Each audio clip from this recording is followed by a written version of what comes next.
La rénovation urbaine a apporté effectivement, a changé l'image de certains quartiers, mais les bilans sociaux qui ont été apportés ont montré que c'est pas ça qui a fait baisser le chômage dans les quartiers durant les 10 dernières années.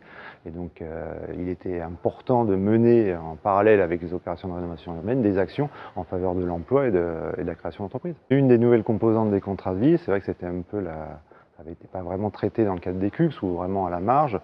Donc c'est un des piliers maintenant, des 3 piliers des contrats de ville, c'est la nécessité de mettre en place des réseaux et de mettre en place des outils pour développer l'économie sur ces territoires et développer l'emploi.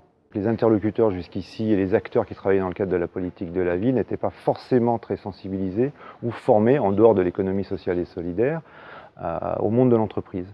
Et donc je pense que c'est une nouvelle composante qui est importante à intégrer et ça va nécessiter des nouveaux savoir-faire, de beaucoup de formation et des changements de process à mettre en place dans le cadre des nouveaux contrats de ville. Les diagnostics ont été réalisés dans le cadre des contrats de ville, donc on a déjà quand même pas mal d'éléments qui ont été apportés, et puis des journées d'échange comme aujourd'hui prouvent que des lieux ressources comme Ville et Territoire ont pris ça à bras-le-corps, et le fait d'avoir des journées comme ça d'échange et de formation qui vont se renouveler suivant toute la durée des contrats de ville prouve que c'est une thématique qui est prise en compte, et moi je suis assez optimiste sur l'avenir à ce niveau-là. Ouais. L'analyse et les états des lieux de l'existant prouvent qu'il y a déjà énormément de choses qui existent sur les terrains. Le problème, effectivement, c'est la mise en réseau, l'articulation entre tous ces dispositifs et ces agences ou ces associations qui travaillent dans ce domaine-là, de façon à ce qu'elles travaillent plus ensemble, travailler avec Pôle emploi aussi notamment, qui est une nouvelle structure qui est signataire des contrats de ville, qui va être très impliquée dans les années à venir, je l'espère, dans le cadre des contrats de ville, parce que le développement économique, c'est de l'emploi aussi avant tout. On ne peut pas séparer les deux choses.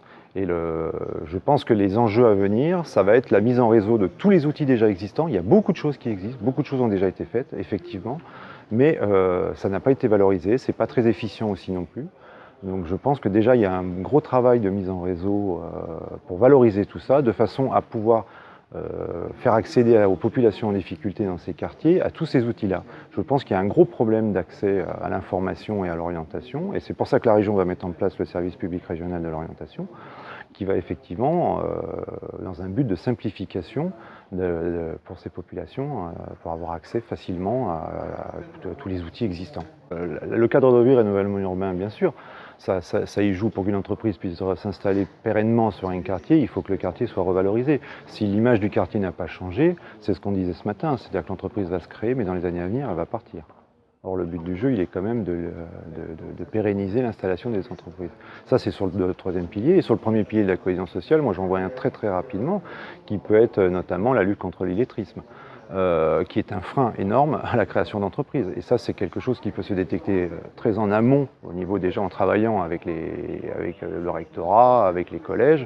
Et ça, c'est un travail que la région va mettre en place, d'ailleurs, dans le cadre de la lutte contre l'illettrisme.